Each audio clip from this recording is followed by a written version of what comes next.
तो आज की क्लास में हम बात करेंगे और एक नया चैप्टर के फिजिक्स का जो कि है वर्क, एनर्जी एंड पावर। आज की क्लास में हम बात करेंगे वर्क के बारे में। ठीक है, वर्क होता क्या है?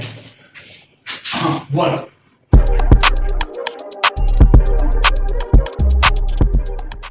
देखो, अगर मान लो कोई भी ऑब्जेक्ट पे मैं कोई भी फोर्स देता हूं, ठीक है, ऑब्जेक्ट मतलब जैसे ये दीवार है, मैं दीवार पे फोर्स दे रहा हूं, लेकिन क्या ये ऑब्जेक्ट मूव हो रहा है या दीवार मूव हो रहा है? नहीं हो रहा। लेकिन अगर मैं इस डस्टर पे फोर्स को मतलब ऐसा फेंक दूं तो क्या उड़ के जाएगा, मतलब ये ऑब्जेक्ट मूव हुआ, इस पर मैंने फोर्स दिया क्योंकि फेंकने में मैंने ताकत लगाया। या फिर अगर अपना साइकिल आप पकड़ के चला रहे हो या पकड़े हुए हो, उस पर फोर्स देते हो आगे की तरफ, तो वो भी आगे जाता है ना। तो अब तीन सिचुएशन मैंने बताया, जैसे दीवार को धक्का दिया, डस्टर फेंका और साइकिल को मूव किया या पुश किया, तो वर्क कहां पे हम बोल सकते हैं काम हुआ, या फिर हम कहां पे बोल सकते हैं ये जो वर्क है वो हुआ, कहां पे बोल सकते हैं? साइकिल और डस्टर पे। लेकिन फोर्स तो मैंने तीनों जगह पे दिया हुआ। तो वर्क डन के लिए क्या, वर्क डन का मतलब क्या होता है? जब भी हम कोई भी फोर्स देते हैं, ठीक है, जब भी हम कोई भी फोर्स देते हैं, अगर एक ऑब्जेक्ट एक जगह से दूसरे जगह मूव होता है, तभी हम बोलते हैं कि वर्क डन हुआ या काम हुआ। समझे या नहीं समझे? समझे। तो वर्क डन होने के लिए हमारे पास दो कंडीशन या दो चीजें होना जरूरी है, जो कि है क्या? एक तो फोर्स जो आप लगा रहे हो, दूसरा कि ऑब्जेक्ट मूव कर रहा हो in the applied direction of force. ठीक है, तो वर्क का डेफिनेशन एक बार लिख लेते हैं। तो ये तो था हमारा वर्क। ठीक है, मान लो इसका मतलब क्या हुआ कि अगर मान लो एक ऑब्जेक्ट यहां पे रखा हुआ है और मैं इस पे एक फोर्स लगा रहा हूं, ऐसे फोर्स लगा रहा हूं, और ऑब्जेक्ट अगर इस पॉइंट से आके इस पॉइंट पे पहुंच जाए विद सेम फोर्स, मतलब यहां पे जो फोर्स है हमारा वो कौन सा टाइप का फोर्स है? कांस्टेंट फोर्स है। अगर इस जगह पे आके पहुंच जाए, मान लो डिस्टेंस s उसने कवर किया, अगर पहुंच जाए तो हम क्या बोल सकते हैं? वर्क डन या वर्क हुआ है, बोल सकते हैं ना। सो बेसिक सो क्या है, क्लास कितने बजे होता है? फिर खाते सो लेते हो क्यों? पढ़ लो तो या घूम फिर लो। चलो, तो यहां पे कितना डिस्टेंस कवर कर लेता है? s डिस्टेंस कवर कर लेता है। तो हम क्या बोल सकते हैं? वर्क डन कितना होगा? Work done is equal to force applied into distance travel, या बोल सकते हो डिस्प्लेसमेंट ऑफ द बॉडी। ठीक है, distance travel in the direction of applied force, या फिर डिस्प्लेसमेंट ऑफ द बॉडी भी बोल सकते हो। तो W इक्वल टू क्या हो जाएगा हमारा? W is equal to F into S। ठीक है, अब यहां पे हमने इस डायरेक्शन में फोर्स लगाया, ठीक है, अब मतलब नहीं इस डायरेक्शन में इसे फोर्स लगा, मान लो मैं फोर्स इस डायरेक्शन में लगाता तो क्या होगा? तो जब मैं फोर्स को इस डायरेक्शन में लगाता हूं, ऐसे डायरेक्शन में, तो क्या होगा? ये कंपोनेंट में टूटेगा नहीं टूटेगा?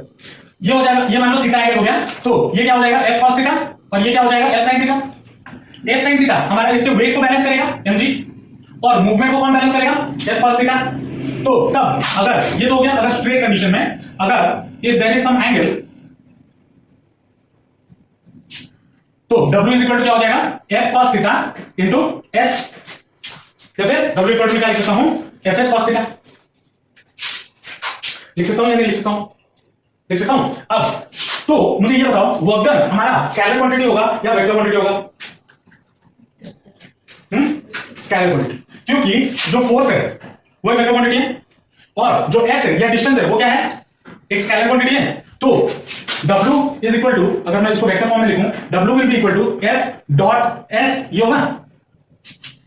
जब एक वेक्टर क्वांटिटी स्केलर क्वांटिटी के साथ मल्टीप्लाई होता है, ये है स्केलर क्वांटिटी। जो वर्क डन है या W है वो हमारा क्या है? W इज ए, या work done is a scalar quantity. और ये हम बचपन से पढ़ते आ रहे हैं, आएगा पढ़ते हुए छोटे क्लासेस से। तो वर्क डन इज ए क्या होता है? एक स्केलर क्वांटिटी होता है। ठीक है, चलो, लेकिन जो वर्क डन है वो स्केलर क्वांटिटी है, चलो मान लिया, लेकिन ये जो वर्क डन है ये पॉजिटिव भी हो सकता है, ये नेगेटिव भी हो सकता है, ये जीरो भी हो सकता है। कैसे? पॉजिटिव कब होगा? जब मान लो एक बॉडी है और मैं उसको इस डायरेक्शन में धक्का दे रहा हूं, ठीक है, तो इस डायरेक्शन में धक्का दिया तो बॉडी यहां से यहां है, तो वो पॉजिटिव हुआ।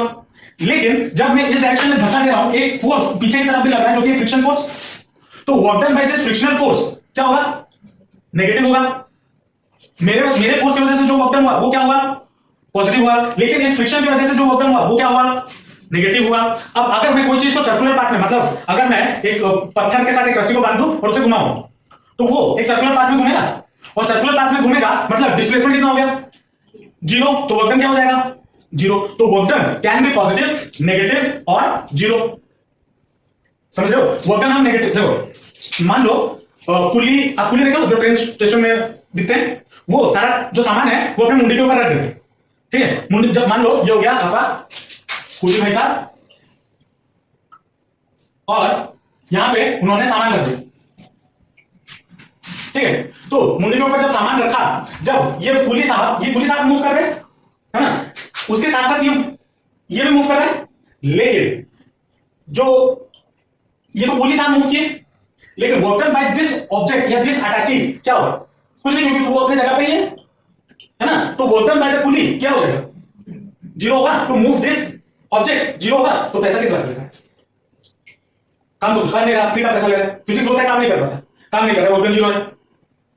देखो कुली काम करता है क्योंकि वो जब चल रहा है तो फ्रिक्शनल फोर्स तो लग रहा है, उसकी वजह से तो वर्कन हो रहा होगा ना, लेकिन इस ऑब्जेक्ट की वजह से कोई वर्कन नहीं होगा, समझ रहे हो।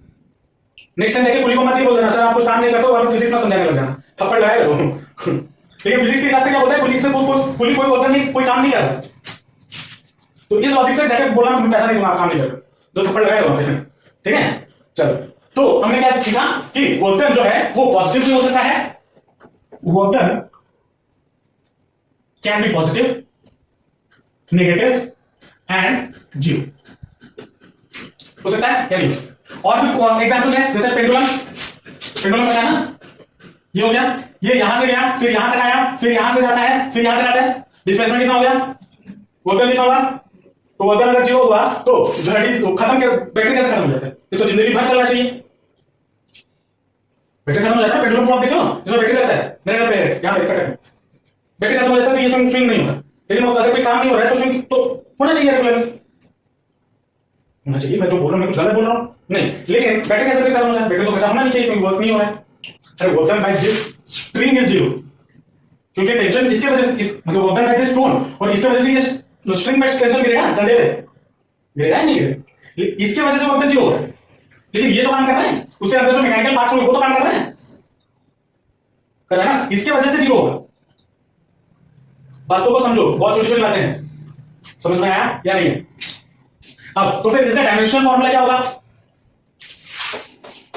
W फोर्स इनटू डिस्प्लेसमेंट ना, या डिस्टेंस, तो फोर्स कितना है ml t to the power -2, और डिस्टेंस हो l से, तो दैट विल इक्वल टू कितना ml square t to the power -2। ये आपका वर्क का क्या डायमेंशनल फॉर्मूला, इसका SI यूनिट क्या, SI यूनिट क्या है, जूल, हाँ जूल सर, SI यूनिट क्या है जूल, और CGS यूनिट और ERG, ठीक है। 1 erg is equal to 1 time into 1 centimetre, और 1 joule is equal to 10 to the power -7 क्या, -7 सर, 10 टू द पावर 7 अर्ग। इसके और भी यूनिट्स होते हैं क्या, KG metre, other units KG metre और क्या था, ग्राम सेंटीमीटर, ये होगी उससे सम अदर यूनिट्स, ठीक है।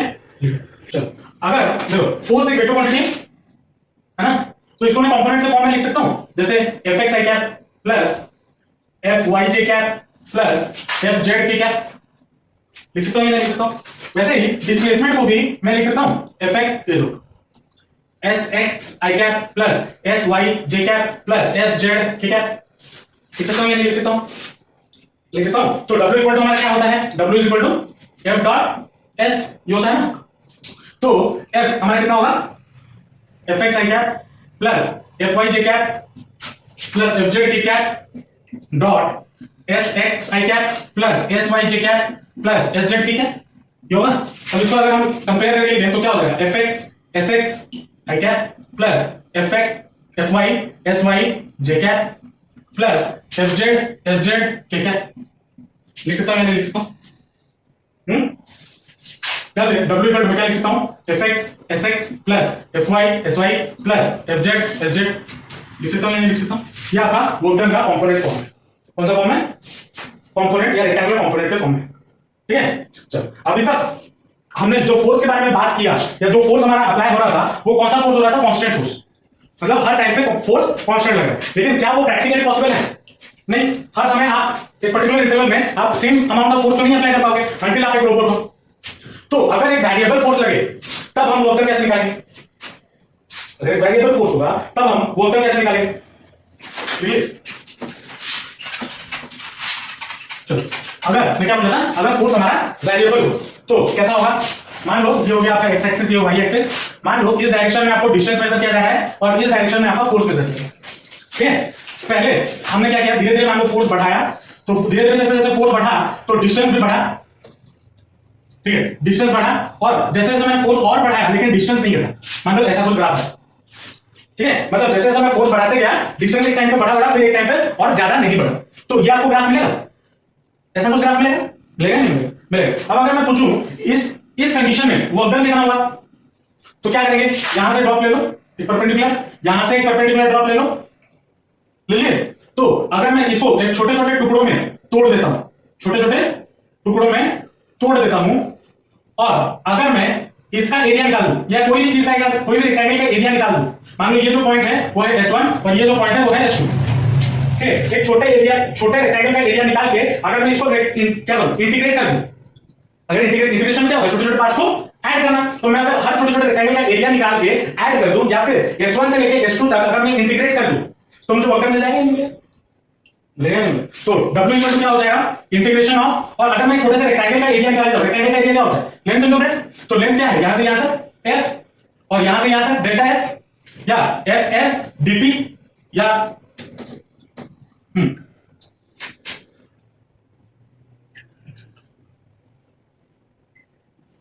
F फोर्स और ये डिस्टेंस कितना हो गया? dt या ds, छोटा सा डिस्टेंस है ना, यहां से यहां तक फिर यहां से यहां तक, तो FDS होगा। और कहां से कहां तक इंटीग्रेट करना है? S1 से लेकर S2 तक।